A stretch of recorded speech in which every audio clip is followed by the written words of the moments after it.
چنانچہ آپ یہاں دیکھ سکتے ہیں کہ سورہ احقاف میں آیت نمبر 26 میں اللہ تعالیٰ فرماتے ہیں اور بالیقین ہم نے قوم عاد کو وہ قدرت دی تھی جو تمہیں نہیں دی ہے. تمہیں سے مراد یہ اللہ تعالیٰ قریش مکہ کو بتا رہا ہے کہ ہم نے تمہیں وہ قوت نہیں دی جو ہم نے قوم عاد کو دی تھی.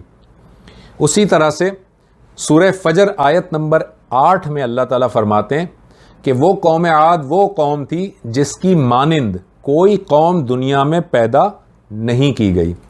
یعنی کہ جسمانی ساخت کے اعتبار سے جتنے طاقتور قوم عاد کے لوگ تھے اتنے طاقتور کوئی دنیا میں پیدا نہیں کیے گئے.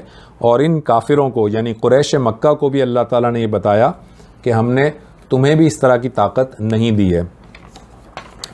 میں نے جیسے کہ کہا کہ اس کے قوم عاد کے 13 قبیلے تھے اور یہ 13 قبیلے ایک بہت وسیع و عریض علاقے میں آباد تھے جو کہ یمن سے شروع ہو کر عمان سے شروع ہو کر یمن تک یہ علاقہ پورا آتا تھا، حضر موت کا علاقہ.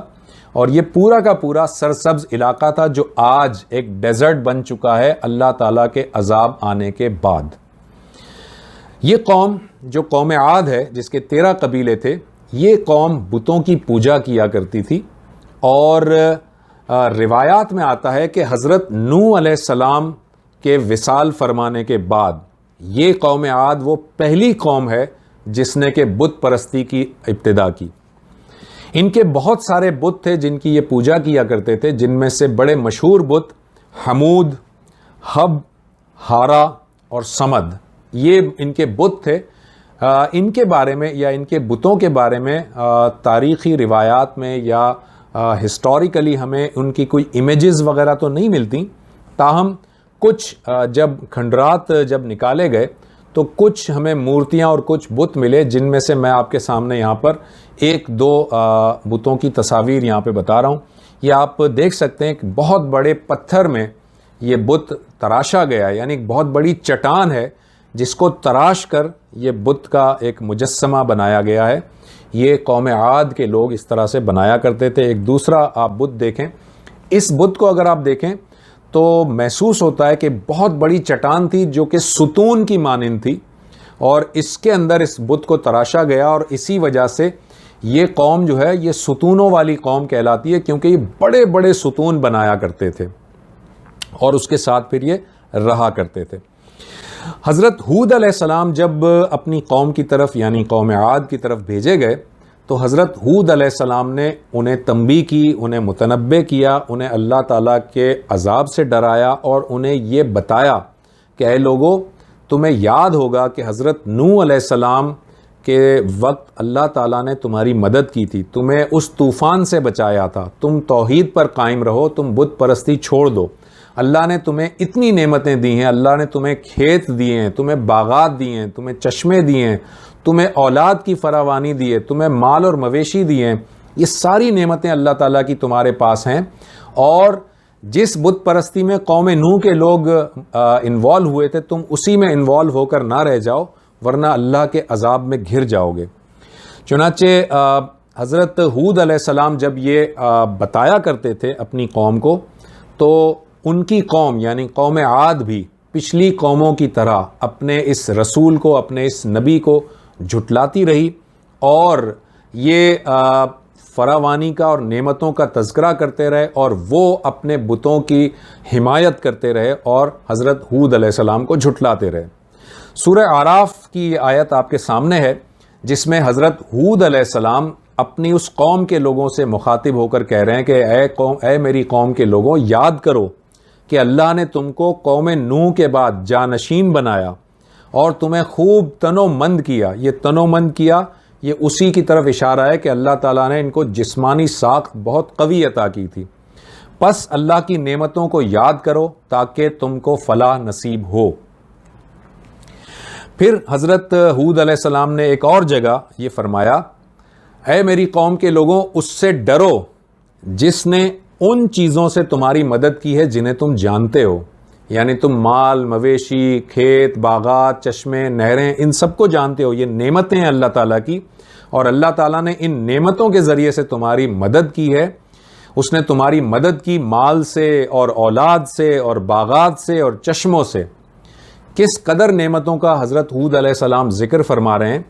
اور ان کی جو قوم تھی وہ اتنی ہٹ دھرم تھی کہ ان کی قوم کہتی تھی کہ اے ہود، آپ کو لگتا ہے ہمارے کسی معبود نے، ہمارے کسی دیوتا نے آپ کو آصیب زدہ کر دیا ہے، تو خدا نخواستہ نعوذ باللہ آپ جو ہے وہ آصیب زدہ ہو گئے. آپ دیکھیں یہاں پر سورہ ہود کے اندر وہ قوم کے لوگ کہتے تھے ہم تو یہی کہتے ہیں کہ تجھے سے مراد حضرت ہود علیہ السلام کو، ہم تو یہی کہتے ہیں کہ تجھے ہمارے کسی معبود نے آصیب زدہ کر دیا ہے.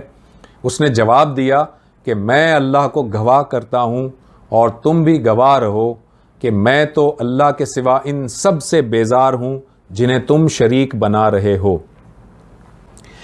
تو وہ لوگ کیا کہتے تھے؟ وہ کہتے تھے کہ اے ہود، آپ کیا چاہتے ہیں کہ ہم آپ کے اس بتانے پر، آپ کی اس دعوت پر اپنے ان معبودوں کو چھوڑ دیں جنہیں کہ ہمارے باپ اور دادا پوجتے ہوئے چلے آ رہے ہیں؟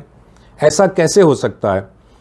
تو یہ آپ کے سامنے جو سورہ اعراف کی آیت نمبر 70 ہے، اس میں قوم کے لوگوں نے ان سے کہا، انہوں نے کہا کہ کیا آپ ہمارے پاس اس واسطے آئے ہیں کہ ہم صرف اللہ ہی کی عبادت کریں اور جن کو ہمارے باپ دادا پوجتے تھے ان کو چھوڑ دیں؟ بس ہم کو جس عذاب کی دھمکی دیتے ہو اس کو ہمارے پاس منگوا دو اگر تم سچے ہو. یعنی یہ حضرت ہود علیہ السلام سے کہنے لگے کہ ہم اپنے باپ داداؤں کے معبودوں کو ہرگز نہیں چھوڑیں گے، اور جس اللہ کے عذاب سے آپ ہمیں ڈراتے ہیں وہ ہمارے اوپر لے آئیے. اتنی ڈھٹائی کے ساتھ انہوں نے بات کی اور اتنی جسارت کی انہوں نے کہ انہوں نے اپنے پیغمبر کے ذریعے اللہ تعالیٰ کے عذاب کو دعوت دی. آپ یہاں پر حضرت ہود علیہ السلام نے جب یہ دیکھا کہ وہ اس طرح سے گفتگو کر رہے ہیں تو حضرت ہود علیہ السلام کے نہ صرف وہ ان کے مخالف ہو گئے بلکہ ان کو بھی تنگ کرنا شروع کر دیا، ان کو ستانا شروع کر دیا، ان کو تکالیف دینی شروع کر دیں.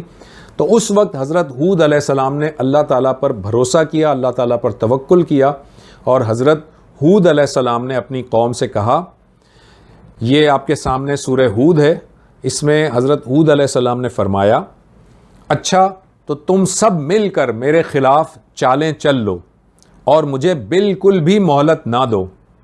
میرا بھروسہ صرف اللہ تعالیٰ پر ہے جو میرا اور تم سب کا پروردگار ہے.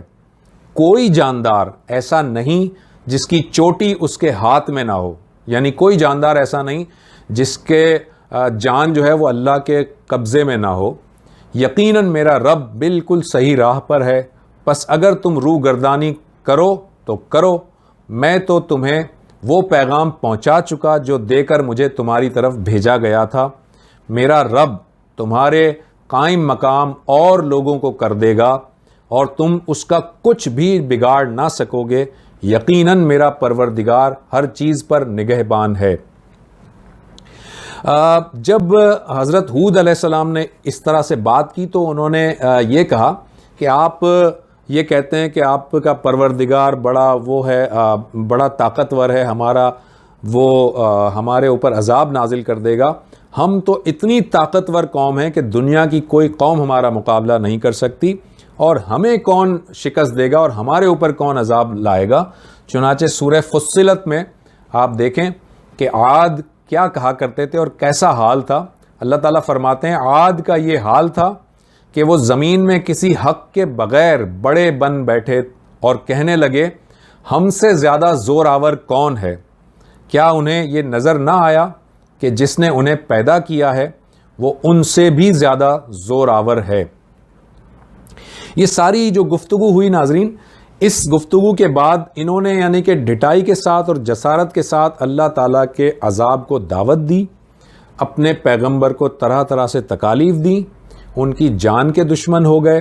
اور جب یہ سارا معاملہ ہوا اور اپنے گھمنڈ اور اپنے تکبر میں آ گئے تو پھر اللہ تعالیٰ نے ان کے عذاب کا فیصلہ کر دیا اور سیدنا ہود علیہ السلام کو اس سے اللہ تعالیٰ نے مطلع بھی کر دیا. کس طرح کا عذاب ان کی قوم پر آیا، کیسے آیا اور کیا تفصیل ہیں، اس کو انشاءاللہ تعالیٰ ہم اگلے پروگرام میں ڈسکس کریں گے. آج ہم نے حضرت ہود علیہ السلام سے متعلق یہ پہلا پارٹ اس کا مکمل کیا. نیکسٹ ایپیسوڈ میں انشاءاللہ تعالیٰ یہیں سے میں اپنی گفتگو کا آغاز کروں گا. اگلے پروگرام تک کے لیے ڈاکٹر زبیر احمد کو اجازت دیجیے. اللہ حافظ.